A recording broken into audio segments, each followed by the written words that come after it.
Šis bija jau 3. gads, kad Latvijā lībiešu savulaik apdzīvotajos novados atzīmēja lībiešu mantojuma dienu.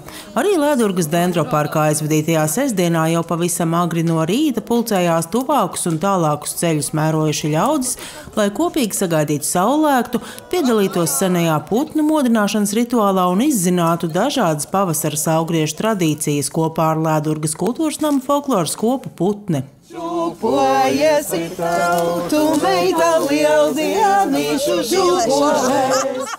Pavasara atnākšana un putnu modināšana lībiešiem nozīmēja jauna gada sākumu, kad daba un viss dzīvais atmostas pēc garās ziemas. Stāsts par to, ka putni nekur neaizlido, bet guļ tepat. Mežā, zem celma. Ezerā zem ūdens apakšā pie niedrēm pieķērušies un pavasarī jāmodina. Cīruļu lakstīgals dzīvojot mežā, zem egles visu ziemu. Bezdelīgas lejā zem ūdens. Tradīciju zinātāji pūrā nonākuši arī interesanti stāsti par putniem. Zini, kāpēc krauklītis sēž ozolā zelta kokles rociņā? Tie vecie kraukļi, tie esot īpaši. Nosēžās koka galā un tad pēkšņi tāda skaņa. Tink! Tink! To man stāstīja vīrs, kas ir Gaujas Nacionālā parka inspektors ilgi un dikti bijis Gaujas mitrējs. Viņš saka, es 2 reizes mūžā esmu dzirdējis. Nu, tad mans uzdevums tagad ir sadzirdēt to kraukli kādā reizē, kā viņš tās robežas sargā un kokli spēlē. Katrs to rīt varēja pagatavot sev putniņu no dažādiem dabas materiāliem. Pavisam ātri un vienkārši mazputniņi tapa no koka skaidām, un to tāpat kā putnu būrīšu gatavošanu ierādīja namdari no Ropažu novada. Kādi materiāli bija, no tādiem arī cilvēki mēģināja kaut ko veidot. Dažādas tur, teiksim, rotas, gan Ziemassvētkiem, gan arī pavasara, teiksim, sagaidīšanai arī šādi putniņi. Agrāk tapa. Šādam putiņam vajag no tāda diezgan svaiga koka to skaidu. Tad, kad skaidi jau pakals, tad paliek ciet un tad jau lūst, un tad nesanāk tas rezultāts. Tā kā putiņš tas tikai tāds viens piemērs, mēs arī sirsniņas taisam, bumbas taisam visādas. Turpat blakus putniņi tapa no tā, kas šobrīd dabā atrodams pērnās zāles un joprojām zaļajiem doņu stiebriem. Zāļu sieva Inta Brikmana stāsta, ka tie aug mitrās vietās pie grāviem, dīķiem un ir ļoti pateicīgs materiāls šādiem radošiem darbiem. Šitie gariem spārniem, tie lidotāji, šitie tie mazie, kas lodā pa krūmiem, tie lībiešu putniņi, viņi tā kā maziņi, nu, tā kā, zin kā, latvieši, es prasu lībiešiem, kur ir jūsējie putni, kur tad ir jūsējie, kurš ir jūsu putns? Visi sīki. Sīkie mazie mazputniņi, tie ir lībiešu putniņi. Pasākuma apmeklētāji atzina, bijis vērts celties tik agri, jo šeit gūta enerģija ne tikai visai dienai, bet šķiet, ka krietni ilgākam laikam. Mazgājam muti, man ļoti, vēl tagad acis ir tādas spožas.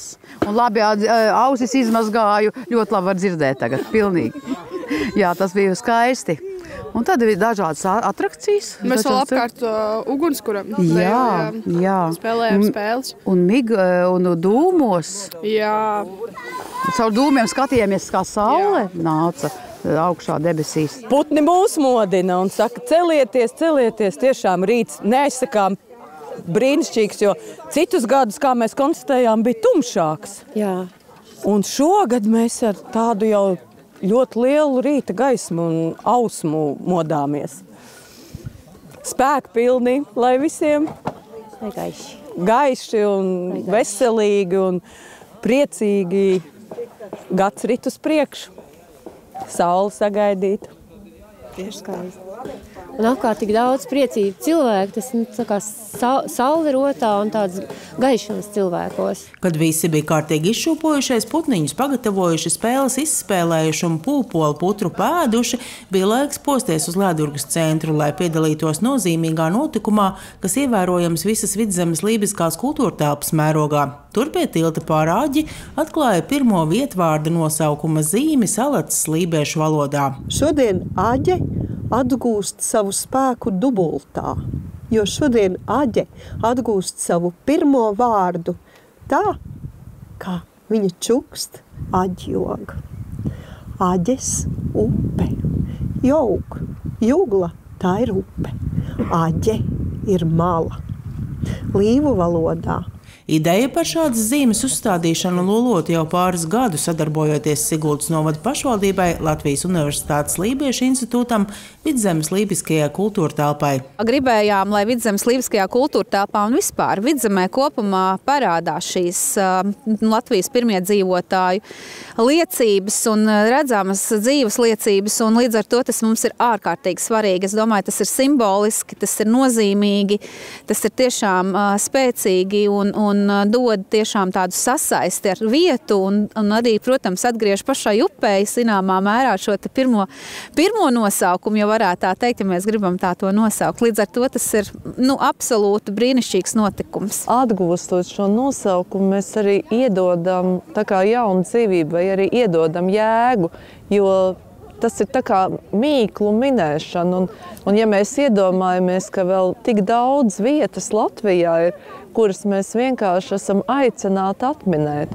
Un atminot šo mīklu, mēs iegūstam jaunu zināšanu. Un mēs tik tiešām šodien stāvam, Lolita teica, ka mēs stāvam tā kā malā. Jā, mēs stāvam šajā malā, kas iezīmē mūsu soli tālākajā pētniecībā un tālākajā atklāšanā.